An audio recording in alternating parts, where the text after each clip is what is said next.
यह है महाकाव्य कथा मत्स्य अवतार की।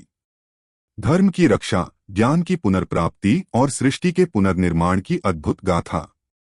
प्राचीन काल में एक बार ब्रह्मा जी के दिन के अंत में जब सृष्टि का प्रलय होने वाला था, तब एक राक्षस हयग्रीव या शंखासुर ने ब्रह्मा जी से वेदों को चुरा लिया और समुद्र में छिपा दिया। बिना वेदों के सृष्टि का अगला चक्र आरंभ नहीं हो सकता था। इसी समय सतयुग में एक महान राजा मनु तपस्या कर रहे थे। एक दिन वे नदी में अर्घ्य दे रहे थे, तभी उनके हाथ में एक छोटी मछली आ गई। वह मछली बोली, हे राजन, कृपया मुझे बचाइए। जल में बड़ी मछलियां मुझे खा जाएंगी। मुझे सुरक्षित स्थान दें। राजा को आश्चर्य हुआ कि मछली बोल रही है, लेकिन वे दयालु थे। उन्होंने मछली को अपने कमंडल में रखा, पर मछली बहुत तेजी से बड़ी होने लगी। फिर राजा ने उसे तालाब में, फिर झील में और अंततः समुद्र में छोड़ा।